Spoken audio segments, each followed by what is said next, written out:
You know, I was just thinking about how the Lord came into my life 26 years ago.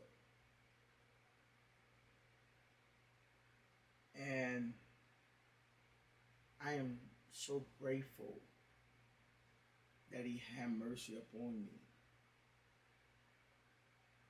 And so, I want to give a testimony or tell you my story of how part of my life, how I got here. Before I do that, I want to read something out the scripture. It's in Acts chapter 9 at verse 1. And Saul went breathing out threatenings and slaughter against the disciple of the Lord, went unto the high priest, and desired him a letter of Damascus to the synagogues, that if he found any of this way, whether there were men or women, he might bring them bound unto Jerusalem. And as he journeyed, he came near Damascus, and suddenly there shined round about him a light from heaven, and he fell to the earth, and heard a voice saying unto him, Saul, Saul, why persecutest thou me? And he said, Who art thou, Lord? And the Lord said, I am Jesus, whom thou persecutest. It is hard for thee to kick against the prick. And he, trembling and astonished, said, Lord, what wilt thou have me to do? And the Lord said unto him, Arise and go unto the city, and it shall be told to thee what thou must do. I just read that for the reason of when we have that encounter. All of us have a special moment when God came into our life.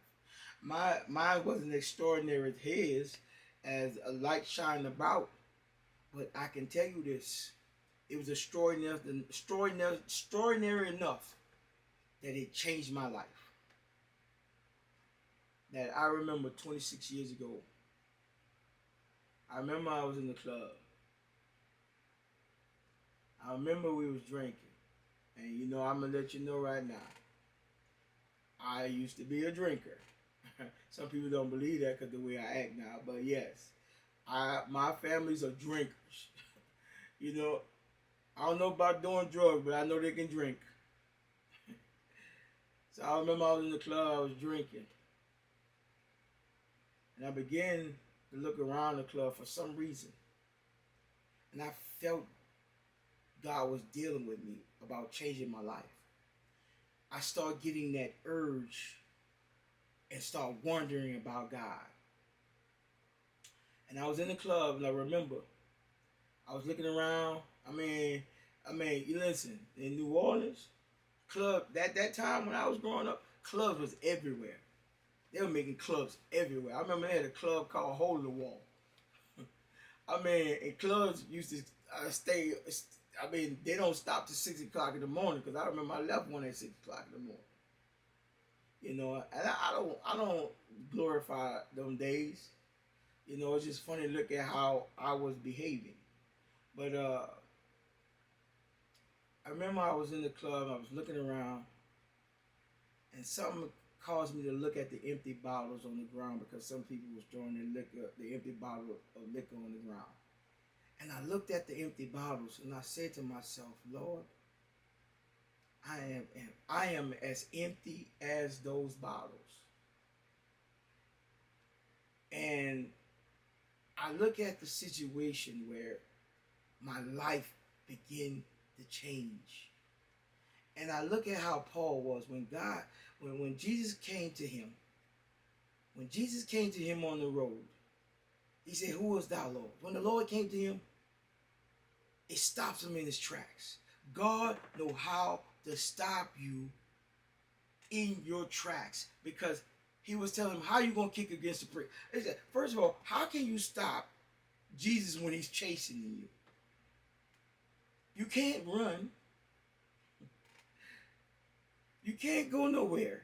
But that's one thing about it. You may not like how it feel, but he's doing it because he loves you. And so I was like, I was in the club. I was like, I'm empty. I'm empty. And I look at the situation.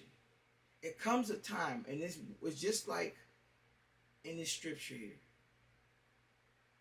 He asked the Lord, what you want me to do?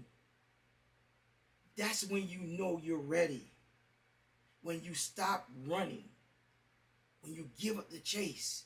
And you said, it's like, I can't stop and hide from you. And that's one of the questions you asked him, Lord, what you want me to do?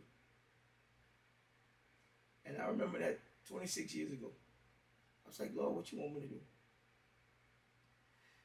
I started going in my house, started destroying the things that was connected to Satan, all the memories, getting rid of my songs, some of the songs that I had in my house, getting rid of Notorious Big, getting rid of Tupac's.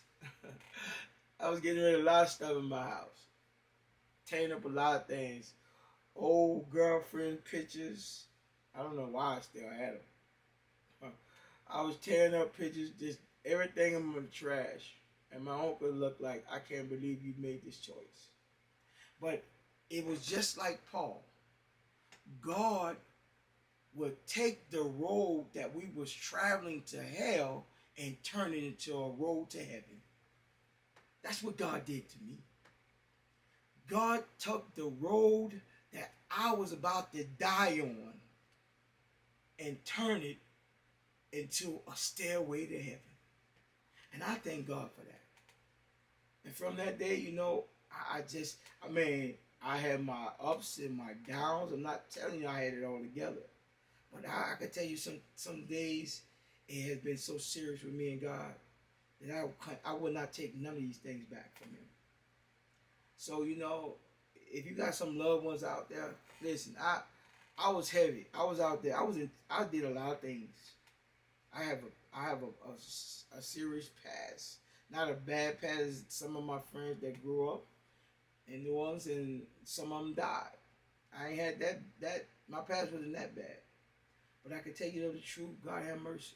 Like my friend said, I can't believe we made it out the street. Well, you know what?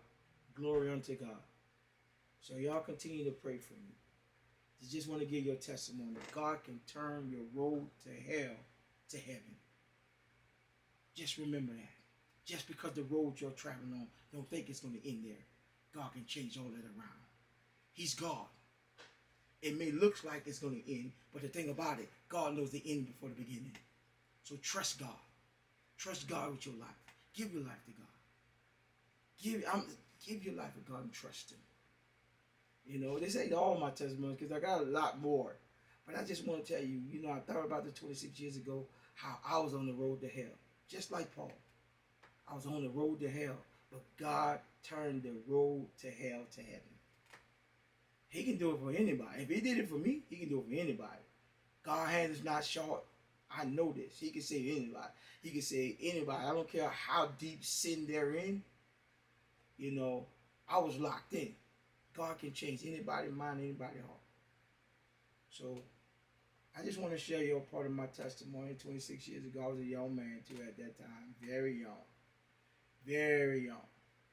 But I encourage you.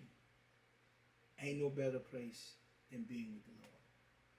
So, may the Lord bless you, my beloved. Y'all stay encouraged.